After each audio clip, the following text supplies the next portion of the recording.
With me is Dan Jørgensen, the EU Commissioner for Energy and Housing. Commissioner Jørgensen, you also happen to be Danish. Yes. What message do you take away from this gathering, which is mainly on energy, of those EU leaders, European leaders, who are around the North Sea? Well, it's very clear that in these turbulent times, with a war on our continent, with Putin having blackmailed European countries for many years with energy, with also strained relations across the Atlantic to the US, it's more important than ever that we stick together and work together in Europe. And there's no security without energy security. We know this all too well, and therefore working very closely together, expanding our own production of renewable energy instead of buying fossils, whether it's from our enemy, Putin, or it's from other actors in the world, is extremely important.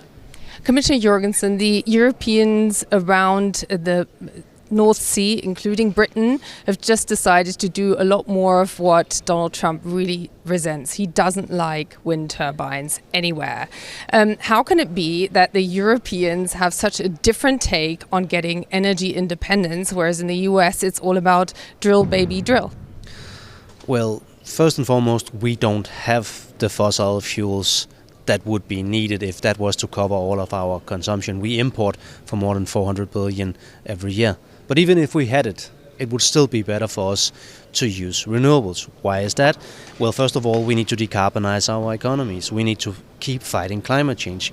Climate change is getting worse year by year, and we need to take leadership in changing that, in taking that struggle. Second, renewable energy is cheap.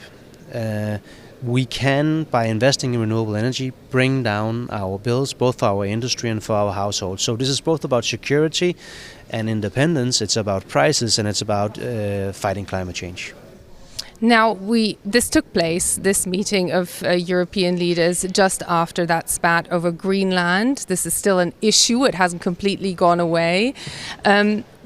There was a lot of stressing that this whole energy independence is about becoming more independent from Russia. How much is this about becoming more independent from the United States, who are the largest supplier of LNG outside Europe to the Europeans? So first step is to say we do not want to continue to import energy from Russia. And we have decided in the European Union now that that will stop. No longer will we let ourselves be blackmailed or having energy weaponized against us, or indirectly help finance Putin's war. So that's number one. Number two is, of course, even though there's a big difference between the US and Russia, the US is not our enemy, and we don't want to have any sort of trade struggles or tariff struggles with the US if we can avoid it.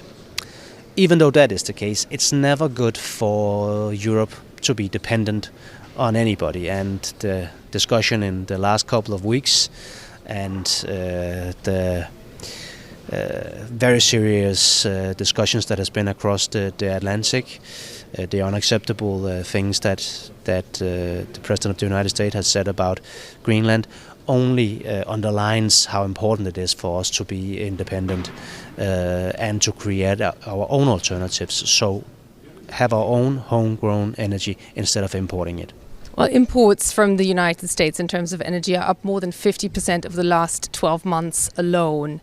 How much of this can be reversed without risking that relationship with the United States, which everybody continues to stress is an ally? Yeah, well, so the reason why the US is now number 2 on the list of countries that we import energy from, oil and gas from, number 1 is of course Norway. The reason for that is because we have stopped, or are in the process of stopping importing from Russia. And obviously there's no comparison. Russia is our enemy, and they are conducting a terrible war in Ukraine as we speak. We have a completely different relationship to the US, even though that is also a relationship that has its issues right now. In the future, of course, we want to be completely independent. We have a ambition in Europe to reach net zero, meaning that we need to move away completely from fossils. This is good for our security, but it will also be good for our competitiveness. It goes without saying almost that importing for more than 400 billion euros every year is not sustainable from an economic perspective either. So we're moving as fast as we can. Last year we deployed a record of 89 gigawatts of new renewables. We hope to break that record this year and even more next year. So it is going fast in the right direction. Of course, 300 gigawatts being the target by 2050. That's a very clear, high ambition. At the same time, when you look at Donald Trump just having pulled back from the brink of a real confrontation over Greenland, how much trust has been broken there amongst the Europeans? I think the relationship with America is at a point right now where we've never been before, and it's opened a lot of people's eyes to the fact that it's not a good situation to be dependent on anybody. We saw it when Russia started its aggression against Ukraine. That was a wake-up call for many. But now we see also that other types of problems can arise with countries that we usually consider our allies. So it is a wake-up call, and it means that we need to work even faster. Now, damage has been done. There was a clear reaction from the European Parliament, which didn't vote into being the trade agreement struck between the European Union and the United States last year. Now, do you expect that to still go ahead, or what will happen with that now?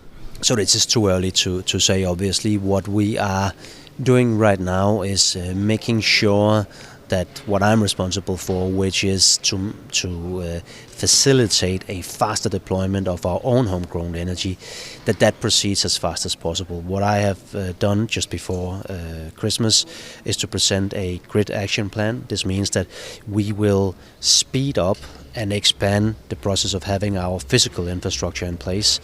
This is a potential bottleneck that we definitely need to deal with. Second, we will put forward very soon a clean investment in strategy for Europe, because it's very, very big amounts of money that we need to find in order for us to make this transition that is needed. I have to ask about Greenland. And now we have the expectation by the Trump administration that they will potentially build new bases on Greenland.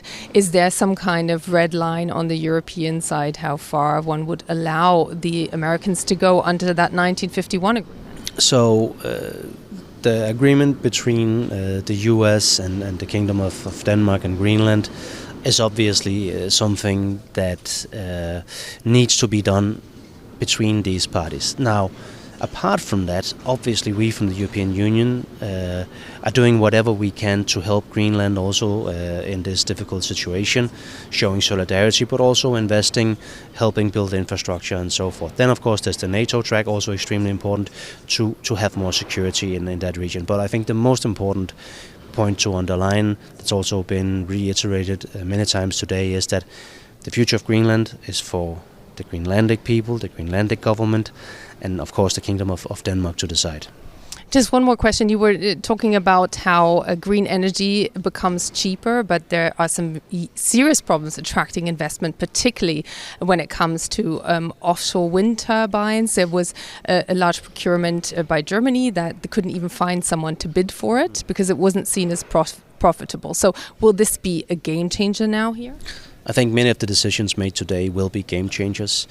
It's a very clear signal to the market that if you want to invest in offshore wind, then Europe is the place to do it. And there are a lot of institutional investors out there, also now pulling back from the US, let's be honest about that now have an opportunity and a possibility to invest in a region of the world, Europe, the North Sea, where we have stable political framework conditions, and where we know for a fact that this is a part of a long-term strategy for transition of our energy system. Just finally, when you travel home to Copenhagen and you get asked what times we live in, what do you tell your friends? Well, the Chinese have a saying, may you have interesting times, and by interesting they don't necessarily mean positive.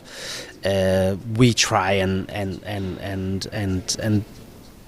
be as calm and collected as we can, but we are not naive. We know that this is extremely serious, and we know that we have a war in Ukraine that we need to help Ukraine win. If not, it will be a catastrophe for Ukraine, but it will also be a potential threat to us in Europe. And we know that the relationship to the US is different than it's been before, and it's under stress, and we very much regret that. And we are just very fortunate that we have very strong allies and friends in Europe that stand shoulder by shoulder with us. How will the relationship feel different for the United States side following that Greenland event, let's call it? So there's no doubt that, of course, it was a very serious claim that the President of the United States made, and it did have big consequences. Of course, the situation is better now than it was just a week ago, but we still consider it, of course, very serious. Now we await the meetings that will take place and the negotiations that will take place between Greenland and the Kingdom of Denmark and the US. And of course, the European Union stand side by side with the Kingdom of Denmark, and we will help in any way we can. Commissioner Jørgensen, thank you so much.